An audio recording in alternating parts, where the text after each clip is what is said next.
लोग बना रही है, ये अपनी समझ है।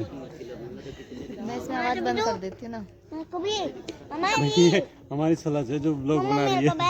कि पूरी फैमिली हम होली वाले दिन कहाँ पर गए, हमने क्या क्या किया, तो वीडियो को लास्ट तक ज़रूर देखिएगा। और भाई सुबह सुबह का समय है और ये 7 बजे के आसपास उठी और भाई टी शर्ट पहनी और सीधा ऊपर पहुँच गई ब्रश व्रश करके कि मामा मैं तो होली खेलने जा रही हूँ। तो वही मैं फिर लग गई थी नहा धोआ के ना, सारा झाड़ू पोछा करके मैं खाना बनाने में लग गई, क्योंकि हमारे यहाँ पे कड़ी चावल बनते हैं जब होली के रंग वाले दिन होली होती है ना उस दिन। तो मैं पहुंच गई किचन में और साथ में नाश्ता भी बनाने लगी और कड़ी चावल भी मैंने सोचा ना सुबह साथ में बना दूंगी, फिर बाद में नहीं बनाने पड़ेंगे और गर्म करा करके हो जाता है फिर ना बीच बीच में फिर खाना पीना, नहीं तो सारा दिन है ना त्योहार के दिन किचन में ही चला जाता है। तो मैंने जल्दी से कड़ी चावल वगैरह बना दिए, नाश्ता वगैरह करा के फिर मैं यहाँ पर लग गई थी, क्योंकि होली खेलने का मन बिल्कुल भी नहीं था, ना ही इसके पापा गए थे और पूरी फैमिली सब लोग गए हुए थे ऊपर ही छत पे। तो मैं हम भी नहीं गई थी और ये भी नहीं गए थे, भी बैठे वहीं पे अपना काम कर रहे थे। बिल्कुल भी मन नहीं हो रहा था कि कोई कलर भी लगाए या हम भी किसी को लगाए। तो पूरी होली मैंने ना तो किसी को कलर लगाया और ना ही मतलब मेरे को तो लगा दिया था थोड़े बहुत, इनको भी लगाते थे, लेकिन मैंने किसी को भी कलर नहीं लगाया, मेरा मन ही नहीं हुआ कि मैं इसको किसी को भी कलर भी लगाऊं। तो मैंने सोचा जो भी आज के काम हैं सारे में, जो कपड़े वगैरह रखने हैं, जैसे कि सोच रही थी कि ना कपड़े निकालूं गर्मियों के और सर्दियों के वापस रख दूंगी, तो लेकिन सिलाई की वजह से ना मैं कर ही नहीं पा रही थी, कभी कुछ काम चले ही जा रहा था। तो मैंने सोचा आज मैं ना यही काम कर लेती हूँ।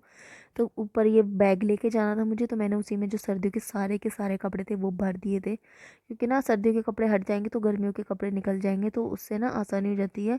और मौसम चेंज हो रहा है, गुड़िया को फिर मैं यही कपड़े पहनाती हूँ तो गर्मी सी लग जाती है, तो उस वजह से मैंने सोचा आज मैं यही काम कर लेती हूँ। तो वो काम करने के बाद मैंने जो कपड़े भर दिए बैग में ऊपर ले जाने के लिए, घर क्योंकि ऊपर का जो कमरा है उसमें मैंने हमारे जो भी एक्स्ट्रा कपड़े हैं वो मैं ऊपर कमरे में रखती हूँ। नीचे कमरे में जो मेन कपड़े पहनते हैं ना, मैं वही कपड़े रखती हूँ। ऊपर के कमरे में ही हमारे जो एक्स्ट्रा के कपड़े हैं, सारा सामान है वो ऊपर के कमरे में ही है। फिर मैंने सोचा जो भी इतने दिनों से मैं सिलाई कर रही थी ना, तो सारा सामान मेरा ऐसे ही उथल पुथल सा हो रखा था। कोई लेस कहीं थी, कोई धागा कहीं था, कोई भी जो भी एक्स्ट्रा कपड़ा बच जाता है ना, जैसे थोड़े बड़े बड़े से पीस बच जाते हैं, मैं इकट्ठे करके रख लेती हूँ, तो वो किसी ना किसी चीज़ में काम आ जाते हैं। तो आगे आने वाली वीडियोज़ में ना मैं आप लोग सब बहुत सारे बैग शेयर करने वाली हूँ, जो कि मैं खुद अपने लिए भी बनाऊंगी, मतलब मैं बनाऊंगी और उसकी वीडियो आप लोग के साथ शेयर करूंगी। क्योंकि जो भी है ना ये बैग वगैरह में, कंबल रखने का बैग हो गया या फिर और भी काफ़ी सारे जो सामान होते हैं वो रखने के लिए बैग हो गए, वो शेयर करूंगी सुंदर सुंदर। तो वो आप वीडियो को देख लेना और चैनल को सब्सक्राइब कर लेना, और वो जो नोटिफिकेशन का जो बटन है उसे भी ऑन कर लेना, ताकि जो भी मैं वीडियो अपलोड करूँगी उसको नोटिफिकेशन भी आपको मिल जाएगा। तो उसके बाद जो भी कतरन पतरन थी, जो भी साइड के जो निकले होते हैं ना कपड़े, वो मैं ना पता नहीं क्या मेरी क्या प्रॉब्लम है, मैं समेट समेट के रख देती हूँ कि बाद में काम आएगा, बाद में काम है, उसकी वजह से ना बहुत ज़्यादा ढेर सा लग जाता है।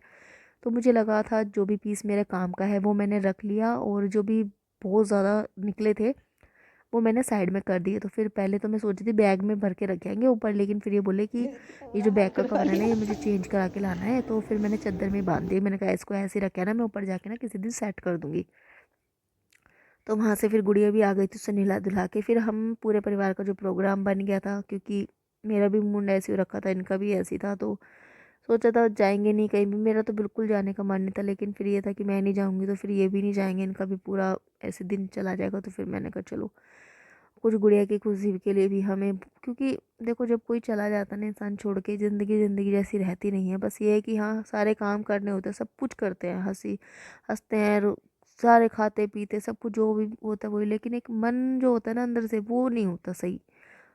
लेकिन सारे काम तो करने ही पड़ते हैं, चाहे हंस के करो चाहे रो के करो। तो दिखा रो के भी लोग ये सोचते हैं कि ये सिंपैथी गेन करने के लिए कर रहे हैं, है ना, इनका तो ऐसे ही है, जो भी हो गया। पहले तो ऐसे करेंगे कि जो भी हो गया सो हो गया, कोई बात नहीं। अगर फिर थोड़ा सा हंस लो, थोड़ा सा कुछ कर लो, तो ये कहते कि अरे इनकी तो अभी गुड़िया गई है, ये अभी से ऐसे में लगे हुए हैं। तो भाई दुनिया का तो ऐसे ही है, हंसोगे तो भी बात बनाएगी, रोगे तो भी बात बनाएगी। तो ये है कि ज़िंदगी तो काटनी है, हंस के काटो या रो के काटो। तो ये है कि कोशिश करते हैं एक दूसरे को खुश रखें, अपने बच्चे को जो है उसको खुशी दे, बस उसी में ही लगे रहते हैं। तो सभी पूरे परिवार का जो भी जो भाई सबकी दुकान पे जो काम करते हैं लड़कियां, वो भी जो हमारी ननंद है वो भी, सब लोग मिलके ना गए थे, और फटाफट से तैयार होके हम निकल गए, क्योंकि हमारे घर से 10-15 मिनट की दूरी पर ना मॉल वगैरह है काफ़ी अच्छी अच्छी। जैसे दिल्ली वगैरह में रहने का फ़ायदा ये है कि ना आसपास बहुत सारी जगह होती है घूमने की। तो हम सब गए थे घूमने, मतलब मूवी देखने का प्रोग्राम बनाया, लोग बना रही बहुत है, ये अच्छी अपनी मूवी समझ थी। है। और मैं सच में अपनी फैमिली के साथ जाओ और इतनी देखिए सच में मैंने हमारी आज सलाह तक से जो में ब्लॉग नहीं बना देखी रही थी है। कोई ऐसी मूवी कि हम फैमिली के साथ बैठकर देख सके, इतनी अच्छी मूवी थी।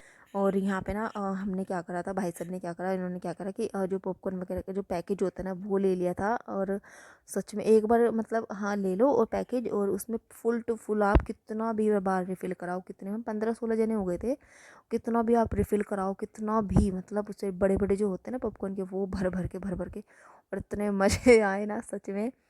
अच्छा लगा, मतलब बाहर गए थोड़ा सा माइंड भी फ्रेश हो गया था, वरना तो सुबह से ऐसे ही हो रखा होता है ना, वो सब कोई असलियत नजर हमारे सामने ला कर रख देता है।